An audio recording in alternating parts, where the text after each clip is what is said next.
morning. We are working on AACC, American Association Christian Counseling Ethical Code. Well, laws and codes, they can be boring, but why people make laws and codes? Because they need it. They want to protect both parties, not only counselors, but also the clients.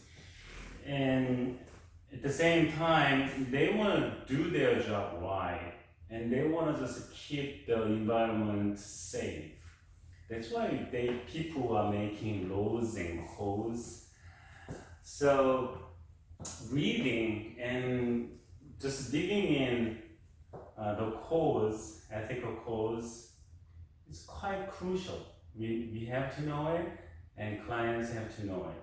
So we want to just protect ourselves. At the same time, we want to just respect our clients. So laws and codes can be boring, as I said, but that is interesting because people just wanted to add one by one or add out one by one, according to the situations and conditions, and especially they have their mind in there, like a legal mind, we can say, or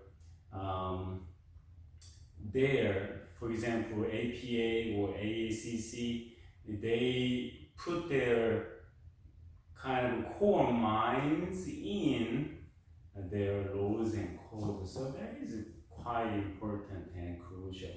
So just read and think about it. By doing so, we can know what we really are doing and how we can help people efficiently. So lots of time, ethical standards for all Christian counselors. And then we will just move on to the next. That's affirming human worth and dignity. Christian counselors recognize and uphold the inherent God-given worth and dignity of every human person, from preborn to those on deathbed. We are basically respecting human beings. Well, we want to respect all living creatures, plants, animals, but as human beings, we want to respect our others' lives and the quality of their lives and their physical health and mental health also. So it's not limited to any age groups or their sexual status, like females, males, and older people or not. The rich and the poor, the higher status, social status people, and at the same time low class. Well, a couple of days ago, I just went up to LA for meeting somebody, and if you want to visit LA, the metro city, you can miss to see homeless people, and they are living in under the bridges, near streets, and there are lots of tents. If they have tents, they are lucky because most of people are living just with a blanket and a box board. So the box boards are their bed, and filthy blankets are there, only things for the night. And some vineyards, they have rains and dews in early in the morning. They have to avoid, soaking by water. Well, I just met a person who is working for homeless 5 hours a day for 5 days a week. He just got donations from people, or sometimes they buy themselves for homeless people that like cup ramen, and they boil the water early in the morning and they deliver that to homeless people and and give out some masks and toothpaste, soap, and some other stuff. That is visual. There used to be 50,000 homeless people in LA, but since we got coronavirus for last 4 months, no, 5 months, and more homeless people came over there, cause lots of cities, they keep the homeless people out of the city and they just dump those homeless people in LA. And there are more than I think, I just remember that there are more than 70,000 people in LA. That is miserable, and I was told that they got lots of, people got coronavirus at the same time, and they have mental disorders too. Not all, but some people got mental disorders, and they are vulnerable not only in financial area but physical and mental and spiritual. So we need somebody to help them, but it's a scary thing to do at first, and it's still scary.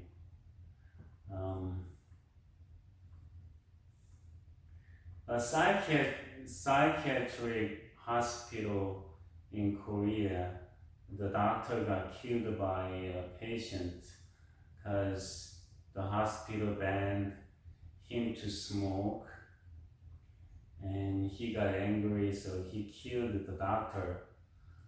I don't think the patient got hospitalized because when he's sober, but he got mental disorders, and nobody knows what had happened for mental disorder people.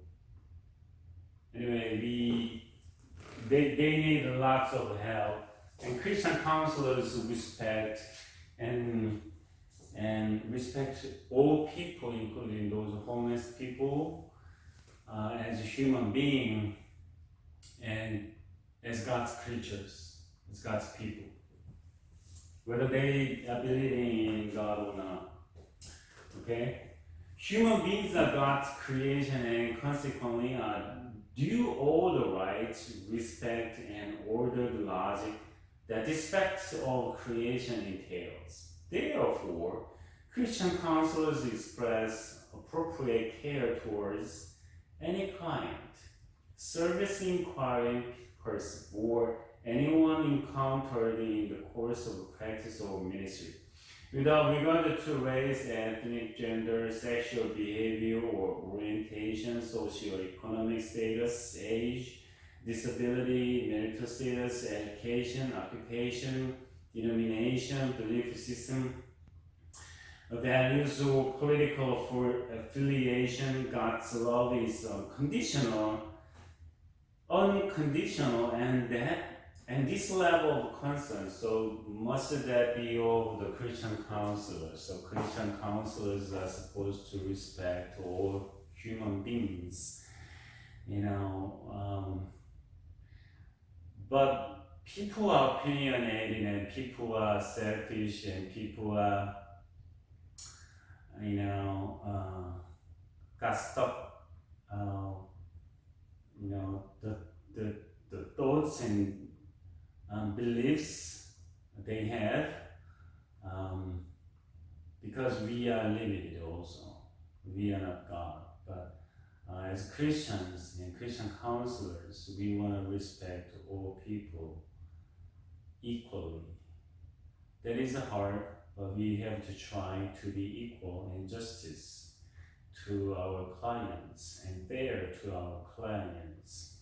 So racists, they can't, they are Christians. Maybe they are Christians, but they can claim that they are Christians, but that is wrong belief they have.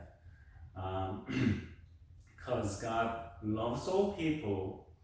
God doesn't love only Christians, but loves all people. So we want to just respect and take care of those people with the same mind, because we are believing in God, because we trust God, because we love God, and we know that we got love. We cannot pay that back at all, but because of that, we have to love our neighbors and love our clients too. 1-020 on orientation of beneficence. Christian counselors operate first and foremost from a position of beneficence and endeavor to approach the therapeutic alliance in light of the scriptural admonishment found in the following passages. Colossians chapter 6 verse 2, bear one another's burdens and thereby fulfill the law of Christ. So when somebody have financial problems, we can help the person in some ways. By doing so, we are fulfilling the law of Christ, because the law of Christ is simple: love God and love your neighbor. That's it. I mean, it has lots of meanings, and there are lots of things we need to do and practice. But basically, love God and love your neighbor, those two are summary of the whole laws, and that is what Jesus said. It's not my words. It's not some other people's words, but that's exactly what Jesus said: love God and love your neighbor. Okay, and how we can love others? Love others when somebody got in financial problems, we can help them, and financially we can support the person. We can give some money away to the person, but at the same time we can offer, kind of a job for the person, or we can do some other options for that. And second thing, at the same time, when somebody got mental problems, and then we can support those people with our professional skills. That's what we do, Christian counselors. And by doing so, we are sharing. I mean, we bear their burdens. They got lots of burdens in their head and hearts, and so by supporting them and listening to them, and we can suggest some other solutions. By doing so, we can help those people. Second thing is Colossians chapter 6 verse 10. So then, while we have an opportunity, let us do good to all people, and especially to those in the household of faith. We need to be careful. We are not, Christians are not supposed to help and support and do good only to Christians. It is saying that as Christians, we are belong to a church, for example, or denomination whatsoever, and we can support those people first, okay? Lots of people are saying that there are 4 families, for example, and if they don't love each other and support each other, but the person wants just to support other groups, but ignoring their families, that's not love. That's not appropriate. That's not quite right. Okay. I mean, it is good. It is good for others, but the person has to support their families first. Okay? And then support others too. When my child is dying or hungry, why am I supposed to support others, giving away or by sharing my food with those people? That's not quite make sense. It's nonsense. So as Christians, we want to support Christians, and then we can support others too. We can do good for, the groups, the Christian groups we belong to, but at the same time, we can, support other groups too. So there is no limitations, they can be LGBTQs, or they can be Muslims, they can be Buddhists or Hindus. Doesn't matter, because we are called to love others. That's not limited to our own groups. We do good for our groups, but we need to do to other people. And third, Philippians chapter 2, verse 3 to 5, do nothing from selfishness or empty conceit, but with humility of mind, regard one another as more important than yourselves. Can we do that? Can we do that? Well, that's pretty hard. You love you more. You love you the most. I think. Some people don't love themselves because they don't like their physical appearance, or they don't like their past, or they don't like their characters they formed themselves, or they don't like their voice,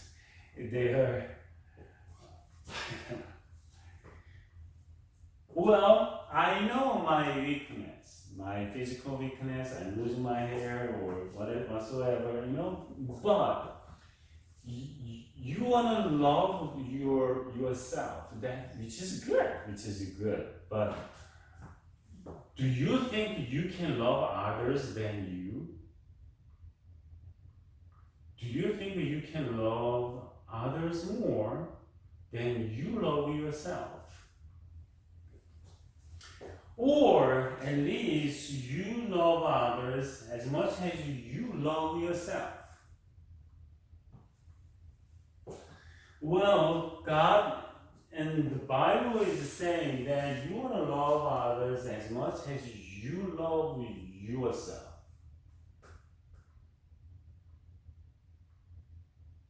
That's pretty hard. And I think that just a few people are practicing that. Because we are selfish, basically. We are selfish. Okay? We have to, try our best to love others, or we're gonna just love ourselves only. That's we are. That's who we are, you know. But the Philippians are saying that don't selfish too much. Okay.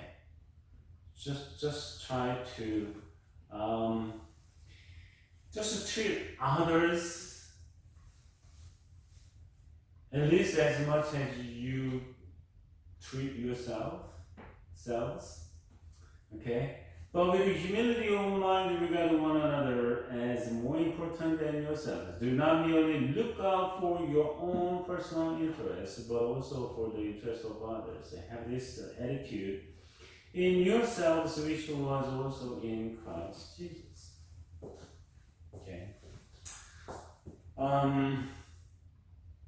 For example, you want to just make money. You know, making money is natural. We need the money to live. You know. We'll be very uncomfortable if we don't have money. So people are working hard for making money, for the better lives, for more comfortable lives. Okay? They don't want to worry about the food every day or tomorrow. They want to just save money for their future. Because no one knows what will happen in the future. People, you know, are working for money, which is good, which is natural. But what do you think about you making money by harming others? You can do that. Well, you making money by helping others, not ripping off others, like stealing, like killing, by hindering. Oh, there are many ways you can limit yourself to yourselves. Don't try to do not pursue only your interests. You can make money by helping others. You can make money from your jobs. You can make money from your sweat. Okay? But you have to remember that you can make money by treating others wrong way. Okay?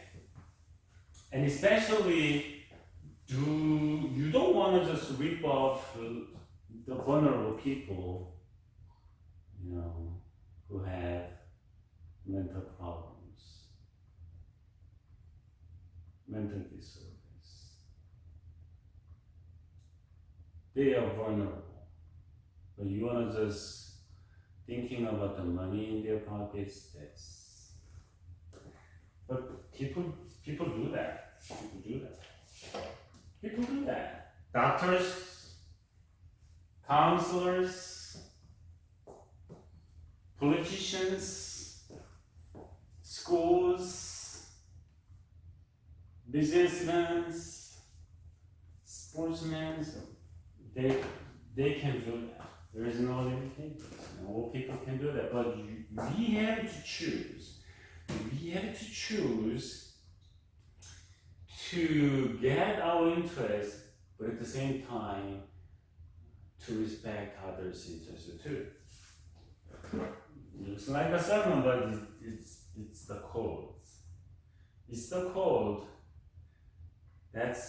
Those are ethical codes in AACC. Okay. ESI, ES1-100, compassion in Christian counseling, or call to servanthood. Christian counselors acknowledge that the primary rule of professional ministry or ethical conduct is, first, do no harm to those who are served. Okay? If you don't have enough skill, appropriate skill using usages, you can harm others. Doctor's meds can save people's lives, but at the same time, to kill others. If they don't know what they are doing, if they don't have enough skills to do. Lots of patients are killed by medical people because of their mistakes, because of their ignorance, because of their act of skills. Lots of mental disorder people are more vulnerable because of their crazy counselors. That's not happening. 1-110, no harm or exploitation allowed. Christian counselors proactively avoid every manner of harm, exploitation, and unjust discrimination in all client-congregant relations, and help to ensure the overall safety and well-being of clients. Christian counselors are also aware of their psychosocial and spiritual influence and the inherent power imbalance of helping relationships, power dynamics that can harm others even without harmful intent. Well, why clients, why mentally problem people are coming to counselors? Because they need help, because they don't know what to do, because they need somebody to talk to,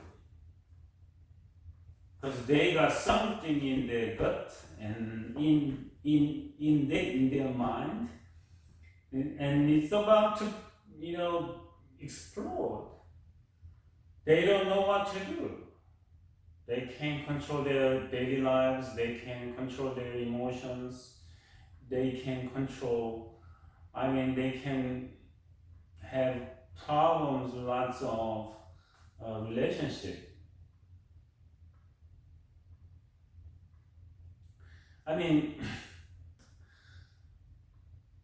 In communication, they have problems. They don't know how to deliver what they are thinking and feeling to others. They have physical problems because of their mental problems. Lots of people are saying that is stress. That is true. Stress makes lots of problems, and they have when they have lots of stress, they have mental problems too. There is a parent. There is a parent psychosomatic.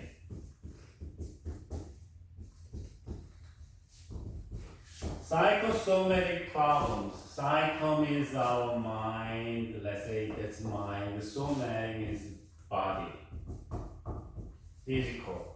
In ancient philosophy, people used to say soma is sema.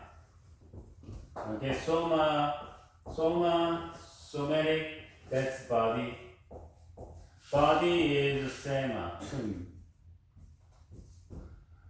So they just look down their bodies, but they just value their thoughts. But your body is carrying your mind, right? Your body is carrying your head. Your body is carrying your mind. I don't know where the mind is at, somewhere.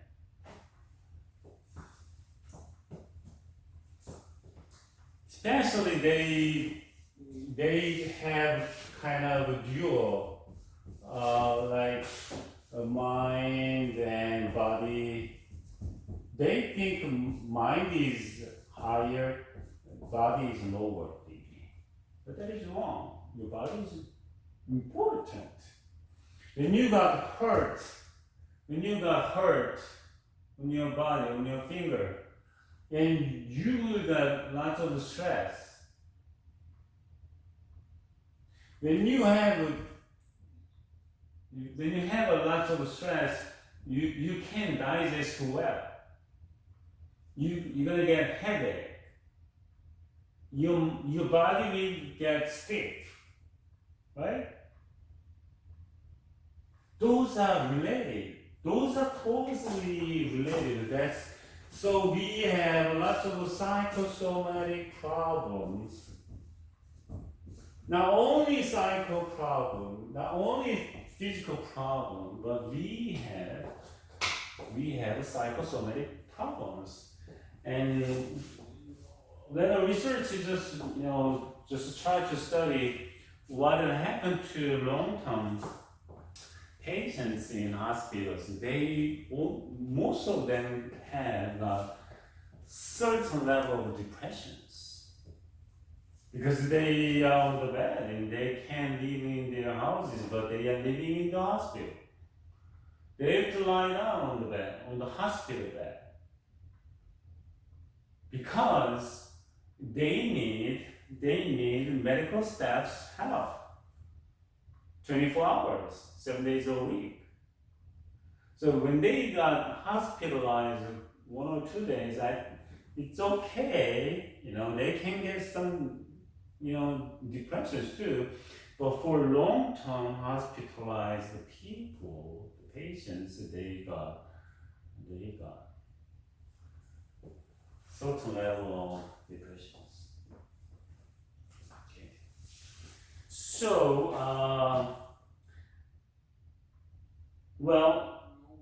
they come to you because they have problems and they need help, so they need somebody to talk with. They come to you. And they want to listen to you, what you are saying to them.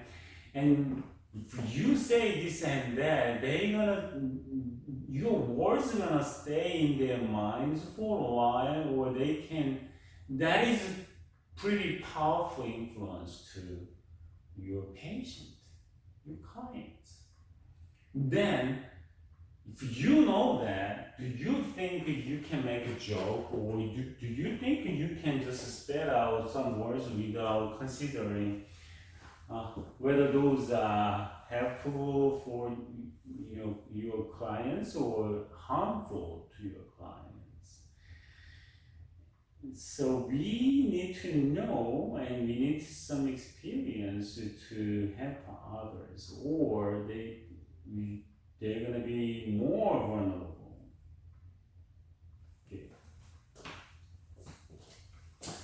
1-110-A. Avoidance of client harm, intended or not.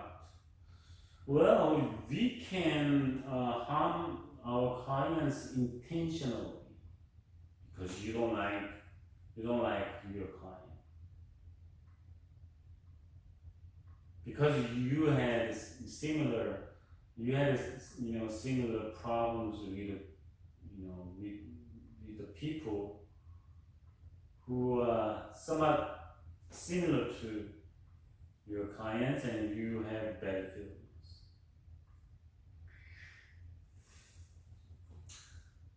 Then, do you think you can support your clients fully, right way, fairly, graciously, kindly? If you have intention or not, you can harm people. So you want to avoid that. Christian counselors strictly avoid all behavior or suggestion or practice that harms or reasonably could harm clients, client families, client social systems and representatives, students, trainees, supervisors, employees, colleagues, and third-party payers and authorizers. So you wanna just be careful. If you tell them, wrong way or not inappropriate ways, and then you can harm your client. So you wanna try your best to avoid that. You have to think about what happened, before you say this and that, and before you just suggest this and that to your clients and other related people. And that's very crucial. So try to strictly avoid. Just avoid. You want to just help people actively, but at the same time, you want to just try to avoid the harms actively. Okay? 1-110-B, managing client conflicts. Christian counselors acknowledge that client conflicts are unavoidable and attempt to resolve all counseling conflicts in the client's best interest. Counselors attempted to respond in harmful ways to clients shall seek out consultative and restorative help. If self-control is not accomplished and client harm is unavoidable, counselors shall consider making an appropriate referral in the client's best interest. Okay. Well, there can be conflicts. Yeah, that's right. Medical doctors can have conflicts with their patients when the doctors want to, try to medical service too much, more than their patients need, and they can have conflicts. Well, lots of doctors and hospitals are making money by doing so. Some doctors and hospitals and pay doctors especially, they own their doctor's office. They are saying, they want to just make their interest, and they can make conflicts. And counselors can make conflicts with their clients. You want to just help your clients with your best practice, but they can accept those things because of financial problems, because of lack of self-control, and that can be happen. And that's vice versa, the counselors can be very aggressive if they want to just have more money, and the counselors can, it's hard to say, but counselors can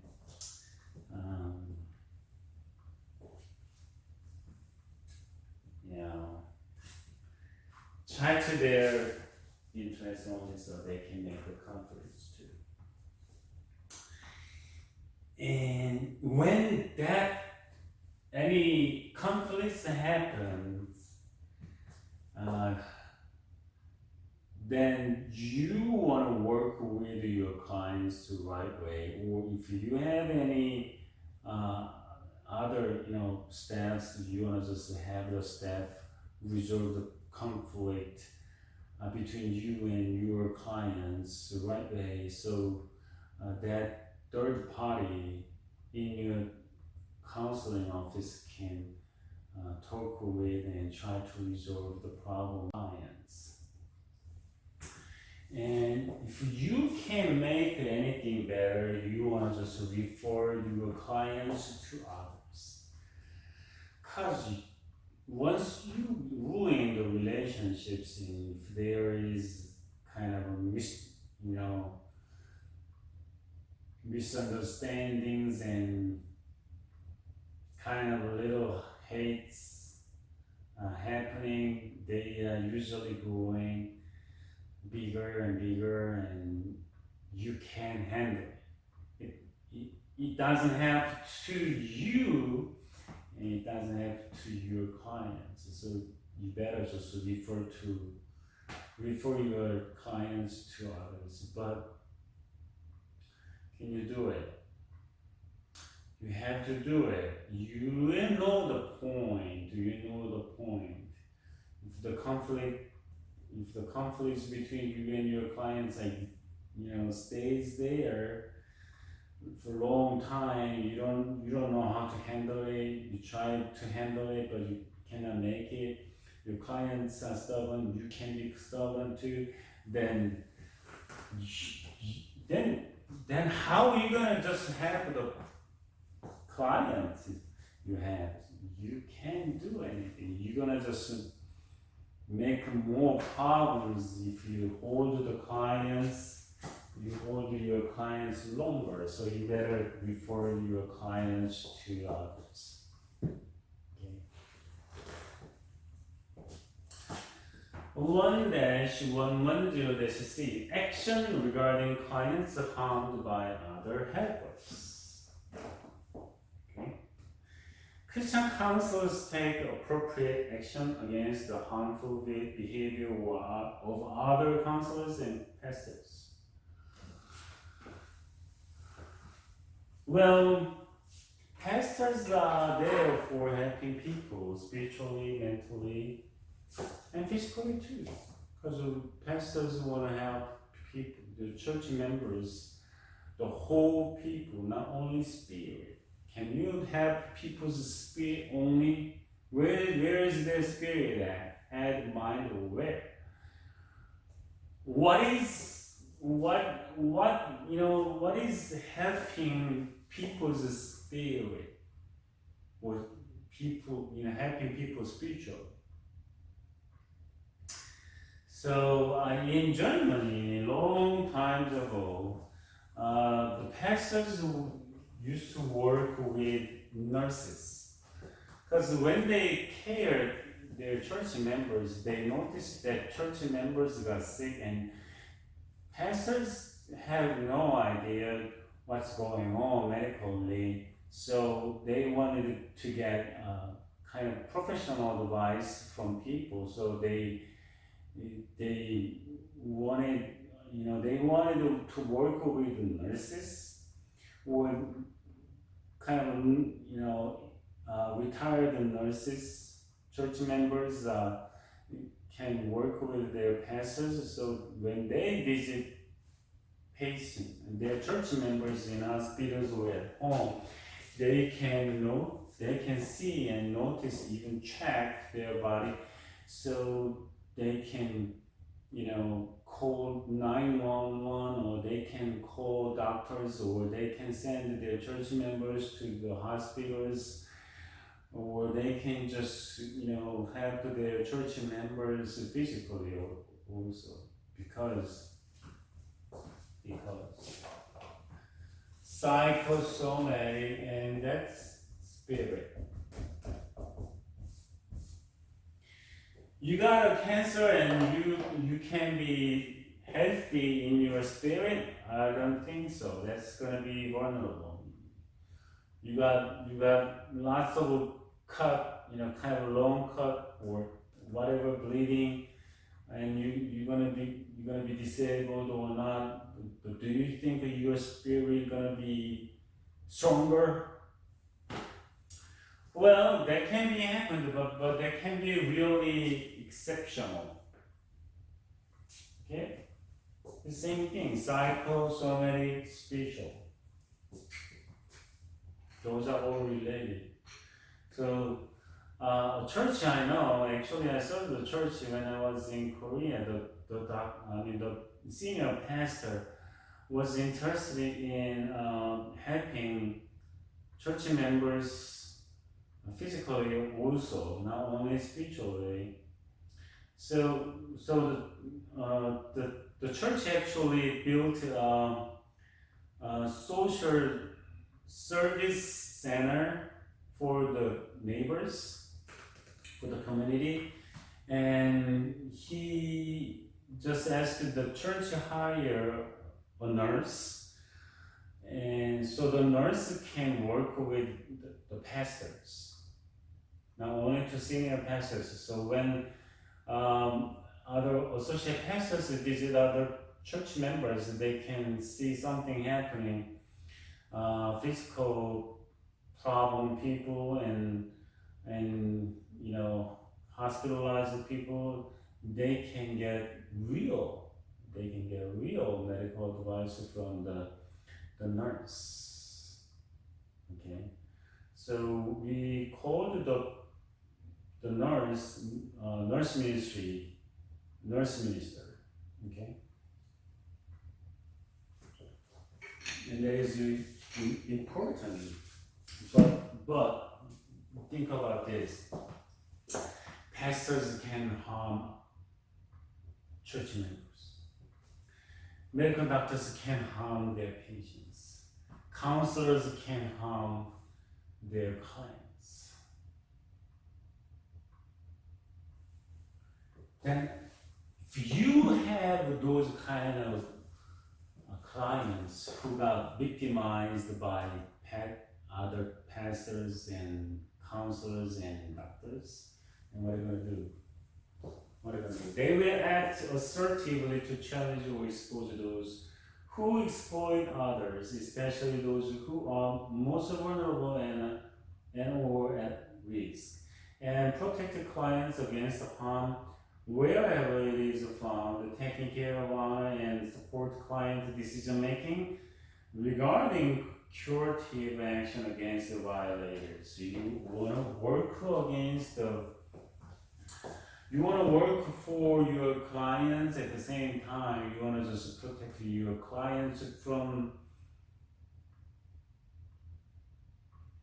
other people who harmed your clients.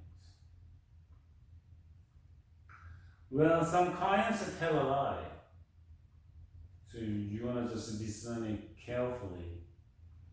But basically, if you have clients, you want to work for your clients. Do not work for other therapists, counselors, or pastors because you respect them. You respect them, but you have to respect your clients too.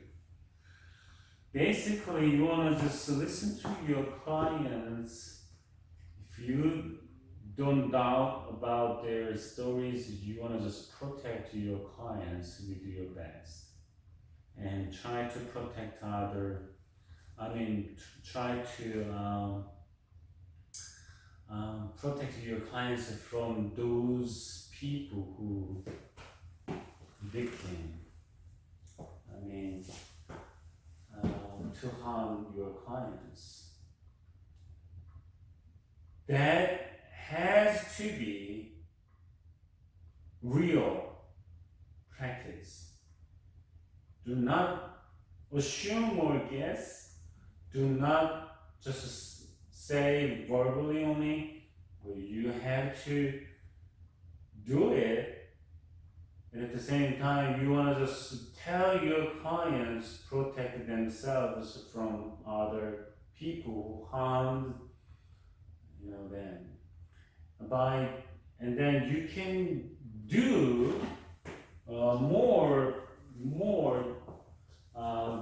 things to do. For example, you want to just report those people who harmed your clients. You can call police.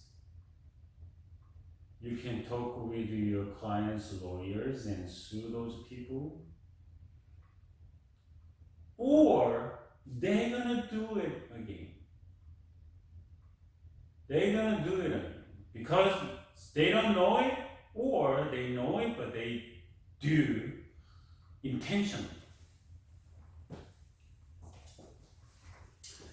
1-120, refusal to participate in the harmful actions of clients. Wow. We are getting serious, right? Because there are lots of things are happening in counselings. And, well, if you just think about that, you can handle those things appropriately. If you have some problems for practicing those things, you need to think about it, or you can get more training. So, because counseling is not just sitting and listening to your clients and tell them what they want to do.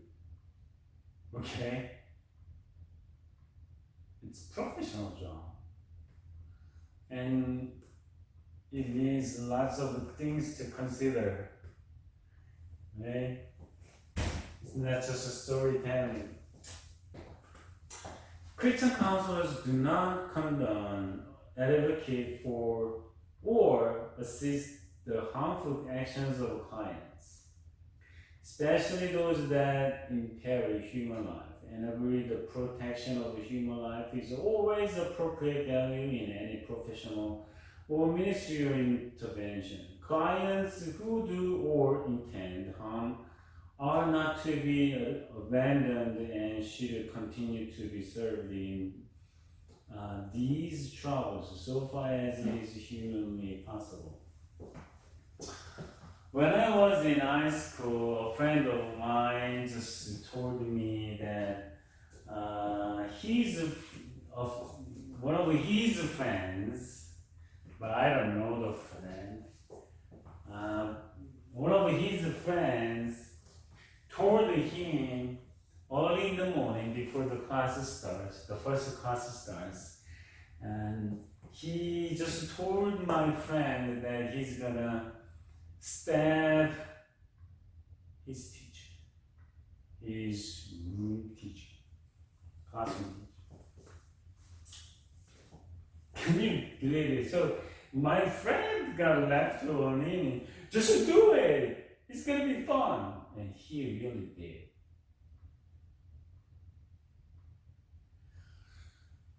I don't think the person stabbed his teacher with fork. Fortunately, metal fork. That ouch too. He can go deep. You know. He can, I don't know, break veins, blood veins, and even bones. Or the teacher got hospitalized, but he's okay. But anyway, he did. He didn't stab his teacher with a knife. But that's fortunately. But that's sad happens. But my friend told him, do it. It's gonna be fun. But my friend didn't know that he's gonna really stab his teacher.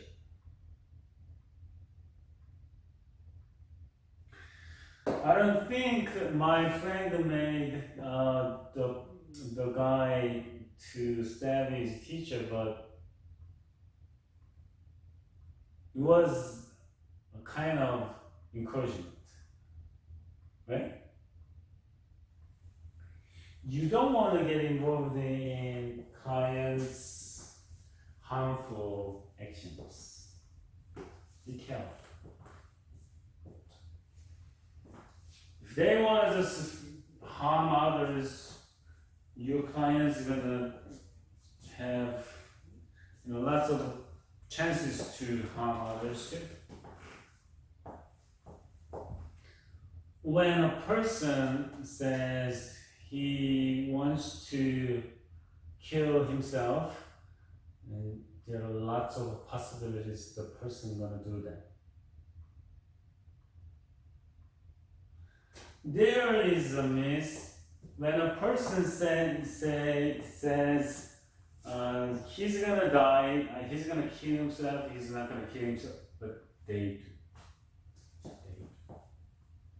So don't tell your friends or families, just go ahead or whatever.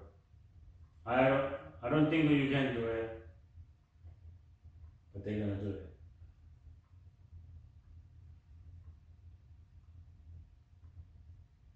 So clients can make a plan to harm others or harm themselves.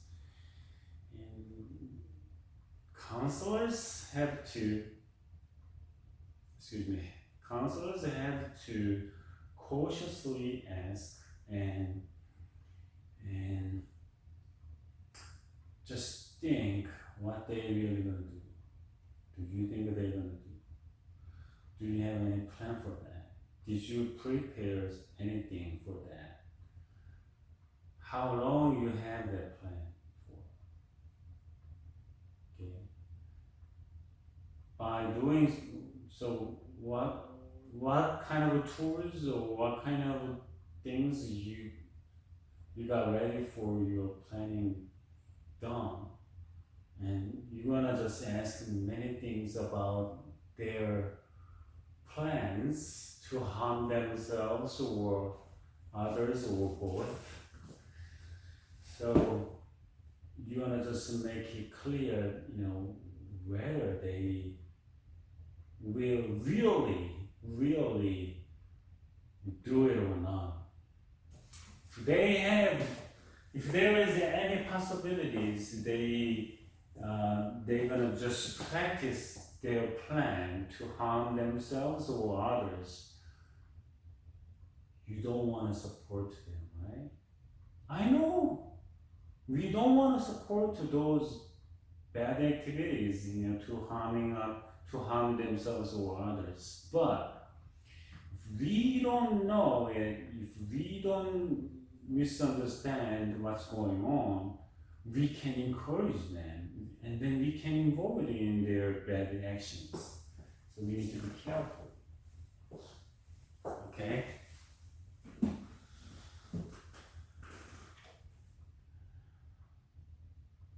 And if they have anything bad in their future plan, you wanna just still support them not to do it. Okay? And you wanna still serve them appropriately so your clients can give up the plan or forget the plan or make a better plan, positive plan than the negative. And you wanna just work like that. And we have to know the skills. Okay? Alright, 1-120-A, application to deadly and threatening behavior.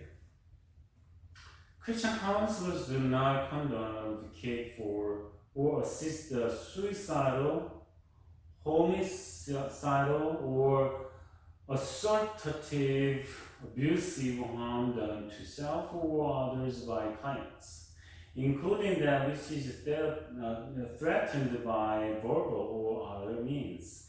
An affirmative ethical duty shall be assumed to prudently intervene for the sake of protecting life, and under certain conditions to report deadly threats to the proper authorities and those threatened by clients.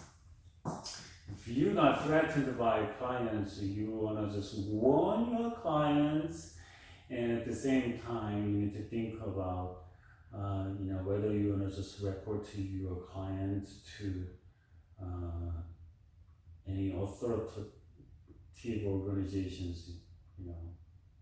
like a police or lawyers. You can talk with your lawyers because you don't want to get victimized by your clients because they are not stable mentally they have problems and they got lots, they are, under big stresses, and you don't know what they're gonna do, cause so you have kind of a CCTV in your counseling room for protecting yourselves and your clients, and you want to let your clients know that that is CCTV for our securities, both parties. That is important. And you have to know evacuation plan when your clients go crazy. They can go crazy. Well, for example, they can, harm you by if they don't like you, or they can think that you are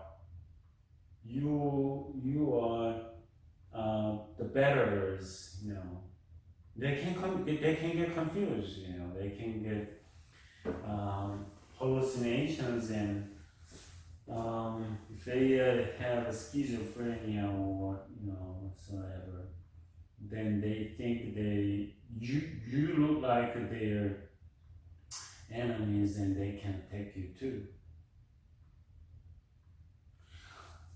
And your clients can make a plan to harm themselves, like killing themselves, and if they get ready for to practice it by preparing ropes, guns, and just check some buildings they want to jump over from, and they buy some harmful weapons to harm their family members and friends and ex-girlfriends, ex-boyfriends, or ex-husbands, or ex-wives, or any, their managers, supervisors, CEOs, they got fired from. Many things can be happening. Many things can be happening. So then you want to just ask them carefully this and that, and if they have solid plans, and they are about to harm others soon, you want to report that. Okay? You want to report that. There are some exceptions in confidentialities. Okay? But confidentiality is crucial. That is very important, but there are some exceptions. We have to know what exceptions there are and what we have to do under those exceptions. We have to know it, and we need to get some networks to report certain things, and including our lawyers we work with. We need to get ready for it. 1-120-B, application to substance abuse and other addictive behaviors. Substance abuse like alcohol, drugs, gas, bond, gambling, sex, what others? There are many of these substance abuse and behavior abuse too. And other addictive behaviors, those are the things. Christian counselors do not condone, advocate for, or assist substance abuse or other behavioral process addictions by clients, like collecting all the trashes in their rooms. Recognizing and accepting the distinction between drug dependence and addiction. support or assistance. So we have lots of things to learn, right? Additions. Support or assistance to clients may be given for limited periods of time in the use of necessary drugs, even those from which dependencies may occur, when medically justified and under a physician's supervision. So we want to just study about the drugs and medicines and marijuana got legally. That people can use legally. Well, we can have sleeping pills, but we are not supposed to eat sleeping pills like 50 sleeping pills at once. Or gas is for cooking, but people are using that for because they got addiction and they inhale the gas like the butane gas, and they put lots of glues in a plastic bag and they just inhale it and they go crazy, and that is very strong and you can get brain damage because of it, but they go high.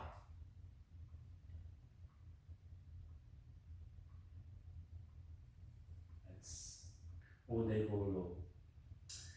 And there are lots of medicines like monsters, the drinks. If you drink monsters 5 or 6 cans, you go crazy, I think. Too much caffeines and nicotines and many other things. Alcohols.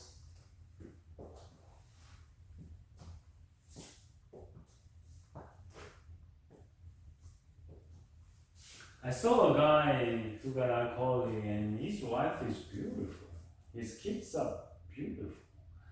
He's a rich man. His house is beautiful. But he losing lots of money because of alcoholics. He drinks and he got drunk almost all day, 7 days a week, and he cannot work. He has to buy alcohols. Even though he's drinking cheap alcohols, but still, he doesn't make any money, but use lots of money for drinking, spending whole day, and he drinks in front of his kids.